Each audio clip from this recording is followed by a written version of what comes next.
अक्सर जब पूरे हाशिए पर हम आ जाते हैं, तब बाउंस बैक करना बहुत मुश्किल होता है और यही मुश्किल फिलहाल कांग्रेस के साथ हो रही है। कांग्रेस ने अपने तमाम सारे अच्छे परफॉर्मिंग नेताओं को कहीं ना कहीं बहुत ज्यादा नजरअंदाज किया और आज उसका रिजल्ट ये देखने को मिला कि कांग्रेस खुद देश की जनता से नजरअंदाज हो रही है। और ऐसे में अब सवाल ये उठता है कि कौन वो लोग हैं जो इस डूबती हुई नैया की पूरी खिवैया पार लगा सकते हैं। कौन वो लोग हैं जो कांग्रेस का फिर से बेड़ा पार कर सकते हैं।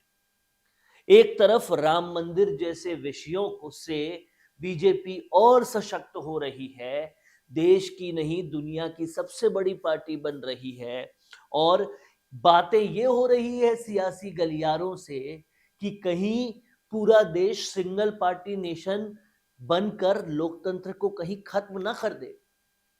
और ऐसा नहीं होना चाहिए। इसके लिए देश की सबसे पुरानी पार्टी कांग्रेस को अब क्या करना चाहिए, ये सबसे ज्यादा बात हो रही है। नजरअंदाज सचिन पायलट को किया गया, उससे पहले ज्योतिरादित्य सिंधिया, आरपीएन सिंह और भी कई सारे नेताओं को किया गया है। और सिर्फ युवा नेता नहीं, कई सारे बुजुर्ग नेता भी थे, गुलाम नबी आजाद, कपिल सिब्बल, ये सब लोग भी नजरअंदाजगी का शिकार होते गए और कहीं ना कहीं उसी वजह से कांग्रेस का दामन छोड़ते रहे। लेकिन आज की यथा स्थिति में जब एक तरफ बीजेपी राम मंदिर और हिंदुत्व के मुद्दे पर आगे बढ़ती ही जा रही है, आगे जाती ही जा रही है और सभी प्रदेशवासियों को नए साल की ढेर सारी शुभकामनाएं। चरण सिंह चौधरी, केकड़ी, समाज सेवी, अजमेर लोकसभा क्षेत्र, राजस्थान। कांग्रेस अपनी अपीजमेंट पॉलिटिक्स से बहुत नीचे आती जा रही है। ऐसे में कौन है वो लोग जो कांग्रेस को आगे बढ़ा सकते हैं, न सिर्फ राजस्थान में बल्कि बीजेपी में आगे बढ़ा सकते हैं।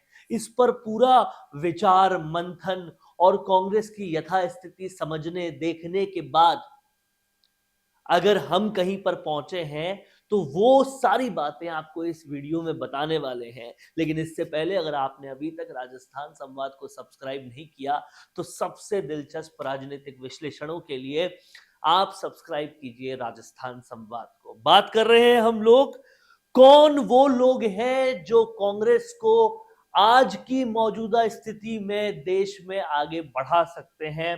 तो वो ये दो लोग हैं, आचार्य प्रमोद और सचिन पायलट। जिस तरह का हिंदूवादी एजेंडा बीजेपी ने चलाया है और उस पर वो लगातार आगे बढ़ती जा रही है और कहीं ना कहीं तमाम सारे लोग उनके साथ उनके समर्थन में होते जा रहे हैं। कांग्रेस की जो एक धर्म विशेष को अपीजमेंट करने की पॉलिटिक्स है, उसको अब पुराने दिन हो गए हैं, उसको अब कोई देख नहीं रहा है। तो ऐसे में कांग्रेस की आलाकमान को चाहिए कि आचार्य प्रमोद और सचिन पायलट को लेकर कुछ बड़ा किया जाए, क्योंकि यही दो नेता हैं जो बीजेपी को कड़ी टक्कर दे सकते हैं। और ऐसा हम किस लिए कह रहे हैं, इसके जो भी रीजंस है वो आज हम आपको इस वीडियो में बताने वाले हैं। सबसे पहले आप बताइए कि आप इस बात से सहमत हैं कि नहीं, और अगर सहमत हैं तो कमेंट बॉक्स में अपने भी रीजंस लिखिए कि क्यों ये दो नेता जो हैं वो सबसे ज्यादा कैलिबर रखते हैं आज की डेट में कांग्रेस को ऊपर बढ़ाने में। और न सिर्फ आज की डेट में, इससे पहले भी आप देखिए, अगर प्रियंका गांधी ने किसी को अपना सलाहकार बनाया तो आचार्य प्रमोद को क्यों बनाया। अगर हर चुनाव में किसी को कैंपेन के लिए बुलाया जाता है तो वो सचिन पायलट को क्यों बुलाया जाता है। ये सारे सवाल जवाब देते हैं उस चीज का जिसके बारे में हम आगे बात करने वाले हैं। और उसके अलावा भी कई सारे ऐसे मुद्दे हैं, वजह है, रीजंस है जिसकी वजह से यही दो वो नेता हैं जो कांग्रेस को आगे बढ़ाने में कामयाब साबित हो सकते हैं। और कहीं ना कहीं आलाकमान को अब बहुत हाई टाइम हो चुका है इस बात पे संज्ञान लेना बेहद जरूरी है। आगे अगर हम बात करें और समझें कि वो क्या वजह है जिसके कारण ये दो नेता अब लास्ट होप बनकर रह गए हैं कांग्रेस की, तो देखिए, बीजेपी के हिंदुत्व एजेंडे को टक्कर देने में यही दो हैं सक्षम। हमें समझना पड़ेगा कि संतों का अनादर ही किया है अभी तक कांग्रेस ने, इसीलिए किसी किस्म का कोई संत कांग्रेस के साथ शामिल ही नहीं है। बीजेपी में संत को मुख्यमंत्री बना रखा है एक तरफ योगी आदित्यनाथ को, जो कि सबसे सफल मुख्यमंत्री साबित हो रहे हैं। यही नहीं, राजस्थान में चुनाव जीतने के लिए बीजेपी ने एक दाव खेला और 3 संतों को, आप समझिए, बालकनाथ बाबा जो योगी आदित्यनाथ की पीठ से ही आते हैं, अलवर के बाबा बालकनाथ, और तीसरे महंत प्रतापपुरी, इन 3 लोगों को राजस्थान में टिकट दिया। उसकी वजह से लहर ऐसी बनी कि कहीं ना कहीं पूरा राजस्थान ही कांग्रेस के मुंह से छीन लिया, जिस कांग्रेस ने बोरी भर भर कर बहुत सारी योजनाएं और बहुत सारे एक के बाद एक घोषणाएं कर दी थी। उसके बावजूद भी उनको मुंह की खानी पड़ी, क्योंकि संतों का साथ जो है वो हिंदुत्व के एजेंडे को और आगे बढ़ा रहा है।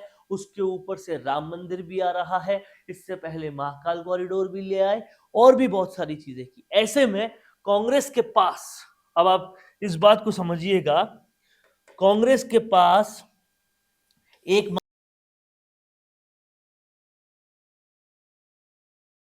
मात्र संत ये, और ये वो संत हैं जिनकी लोकप्रियता भी है, जिनके फॉलोअर्स भी हैं, जिनकी बात भी लोग सुनते हैं और जिनके कहीं ना कहीं लॉजिक्स भी बहुत सही जाते हैं, जो हर टीवी चैनल पर बीजेपी को मुंहतोड़ जवाब देते आए हैं।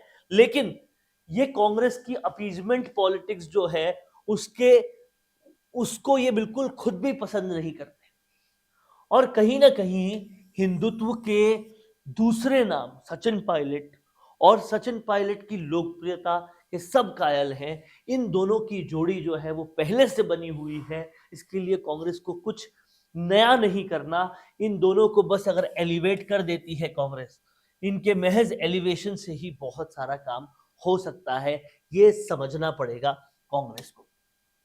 आगे अगर हम समझे तो यही दोनों नेता कांग्रेस की इमेज भी बदल सकते हैं। देखिए, इन दोनों नेताओं ने अभी तक कांग्रेस के अंदर जो गलत हो रहा था उसके ऊपर भी बार बार आवाज उठाई है।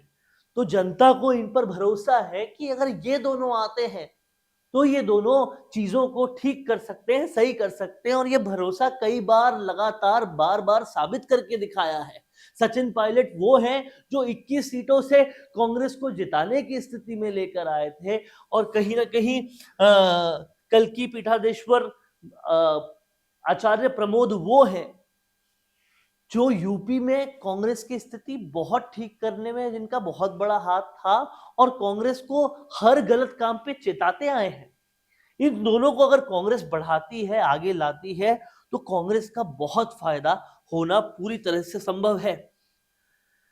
इसके बाद में अगर लोकप्रियता के पहलू से देखा जाए तो समझने वाली बात यह है कि प्रधानमंत्री मोदी आज बीजेपी को अगर फर्श से अर्श पर लाए हैं तो उसके मूल में सबसे बड़ा कारण जो है वो लोकप्रियता ही है दोस्तों। और लोकप्रियता में अगर कोई सबसे ज्यादा कमजोर है तो वो कांग्रेस हो रही है, और इसका सीधा सीधा मतलब ये है कि 2024 का इलेक्शन हो या उसके आगे की लड़ाई हो, कांग्रेस को अगर बीजेपी से लड़ाई लड़नी है तो अपने लोकप्रिय नेताओं को आगे लाना होगा, और अगर वो ऐसा नहीं करती तो उनकी जो भी लोकप्रियता है वो भी और गिरती जाती है जब वो अपने लोकप्रिय नेताओं को हाशिए पर रखती है। सचिन पायलट को हाशिए पर रखने का भुगतान राजस्थान में तो करना ही पड़ रहा है, देश के और राज्यों को भी में भी करना पड़ रहा है। आचार्य प्रमोद को हाशिए पर रखने का भुगतान भी करना पड़ रहा है। तो आप लोकप्रिय लोगों को बढ़ाने की बजाय अगर गिराओगे तो आपकी लोकप्रियता भी गिरेगी, इसलिए इनको प्रमोट करने की सख्त आवश्यकता है। इसी प्रमोशन के बाद कांग्रेस का भी प्रमोशन होगा लोगों की दृष्टि में, और यही दोनों नेता कांग्रेस के पास सबसे बड़े हिंदू चेहरे हैं, इस बात को समझना पड़ेगा। आज कांग्रेस को हिंदू चेहरों की जरूरत है कांग्रेस को। वो जो नैरेटिव बीजेपी बनाकर इतनी बड़ी होती जा रही है, उस नैरेटिव का जवाब लाने में अगर लेट हुए और ये इंडिया गठबंधन के अंदर के झगड़ों में ही बने रहे, चिंतन मंथन करेंगे कब करेंगे ये पता नहीं, इसी दौड़ में चलते रहे तो शायद आगे बढ़ेंगे ही नहीं, और आगे बढ़ेंगे ही नहीं तो कुछ होगा ही नहीं। ये देखना पड़ेगा कांग्रेस को। और इसीलिए आज हमारा ये वीडियो बनाने का उद्देश्य भी यही है कि कांग्रेस की आलाकमान को सद्बुद्धि आए, समझ आए, पता चले कि हमारे पास मौजूद है हीरे, फिर भी हम कोयलों से काम चला रहे हैं। भाषण और जवाबों में भी यही दोनों बीजेपी को पटकनी दे सकते हैं। निकाल कर देखिए सचिन पायलट, आचार्य प्रमोद का कोई भाषण, कोई टीवी डिबेट, ये दोनों पूरे सक्षम हैं बीजेपी को पटकनी देने में। जिन वाकपटुता के धनी होने की वजह से बीजेपी आगे बढ़ती जा रही है, एक परसेप्शन क्रिएट करने में सक्षम होती जा रही है, अगर उसका कोई तोड़ देना है तो वो यही दोनों है दोस्तों। और आखिर में लोकसभा के लिए भी यही दोनों कांग्रेस की तलवारें हो सकती है, जिससे कांग्रेस को 2024 का युद्ध लड़ना है। अगर उन्होंने इन दोनों तलवारों को नहीं समझा तो फिर शिकस्त पे शिकस्त खाने की आदी हो चुकी कांग्रेस एक बार फिर शिकस्त खाएगी। समझना पड़ेगा ये कि आप अपने हथियार सही तरीके से इस्तेमाल कीजिए, तभी आप लोकसभा का युद्ध जीत सकते हैं। कैसा लगा दोस्तों ये वीडियो, हमें कमेंट करके जरूर बताएं। अच्छा लगा है तो ज्यादा से ज्यादा शेयर करें। नमस्कार। अब आपको मिल सकती है लाइव चैनल में काम करते हुए पत्रकारिता की डिग्री।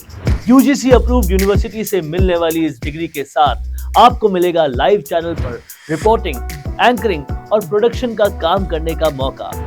काम करने के साथ सीखना और 70% प्रैक्टिकल और 30% थ्योरी के पैटर्न से सिखाते हुए आपको एक पूरा कोर्स करवाया जाएगा। यही नहीं, यहाँ आपको इंडस्ट्री के हिसाब से ट्रेन करने के लिए आज तक सी न्यूज और कई चैनलों में काम करने वाले लोग लेक्चर्स देंगे। साथ ही परमानेंट फैकल्टीज भी इन चैनल्स और अखबारों में लंबा एक्सपीरियंस ले चुके लोग भी होंगे। इसके साथ ही टीवी, न्यूज़पेपर जैसे ट्रेडिशनल मीडिया की लाइव प्रैक्टिकल ट्रेनिंग के अलावा आपको यहाँ पर डिजिटल मीडिया और डिजिटल मार्केटिंग भी इंडस्ट्री नीड्स के हिसाब से सिखाई जाएगी। तो केवल रटना लिखना नहीं, बल्कि इंडस्ट्री जैसा टैलेंट चाहती है, उसकी प्रैक्टिकल एजुकेशन के साथ कीजिए मास कम्युनिकेशन और जर्नलिस्ट या मल्टीमीडिया एंड एनिमेशन की BVOC डिग्री। और प्लेसमेंट असिस्टेंट से लेकर ट्रेडिशनल और डिजिटल मीडिया की सारी इंडस्ट्री ट्रेनिंग विद इंटर्नशिप आपको मिलेगी मिशिगा इंस्टीट्यूट ऑफ मीडिया स्टडीज में।